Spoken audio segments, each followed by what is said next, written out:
Excellent. Thank you very much for joining us today. I just wanted to ask you a few questions.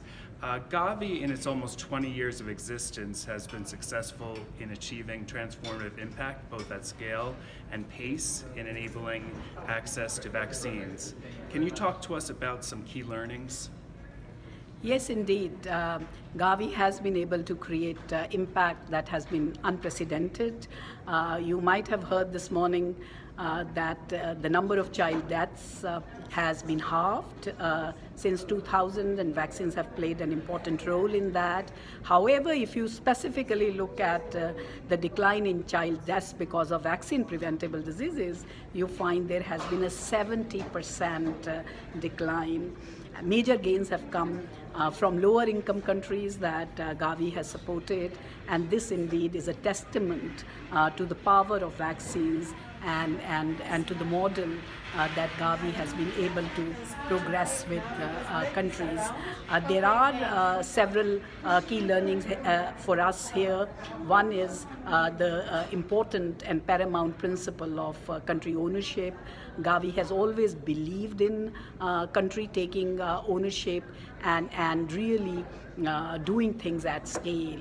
And that is how we have seen these wonderful results coming through.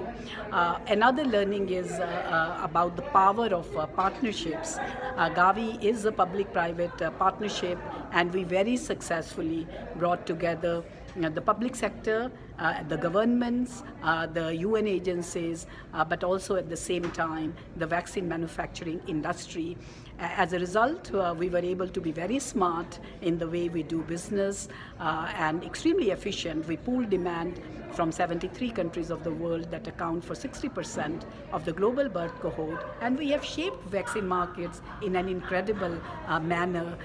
The package of vaccines that Gavi support costs only $28 compared to $1,000 price that obtains in most of the developed markets. Oh, well, thank you very much. That's great. Congratulations on that success.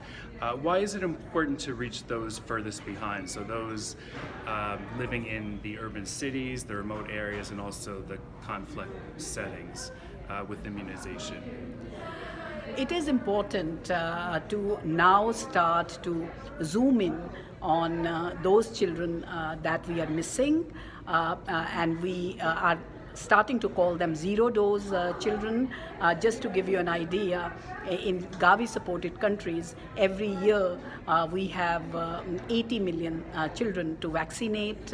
Out of that, we are able to reach about 69 million children, but 11 million children do not receive even a single dose of the most basic vaccine.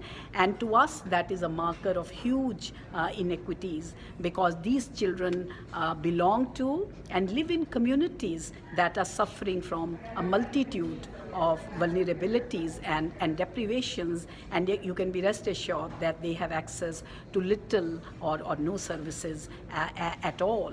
And that is why it's a question, it's a moral question first of all, but it is also a smart question to ask, because typically these communities suffer from high burdens of mortality and morbidity and can also become epicenters of disease outbreaks. So in the new SDG world, where the central aspiration is to leave no one behind, it is important that we systematically identify these excluded children, these zero-dose children, and make sure that we build out systems in order to reach these children with the full range of life-saving vaccines, and use that intervention to take a bouquet of other services as well to these communities, because they need access to water, sanitation, nutrition, hygiene, and also freedom from pollution and several other new emerging risks.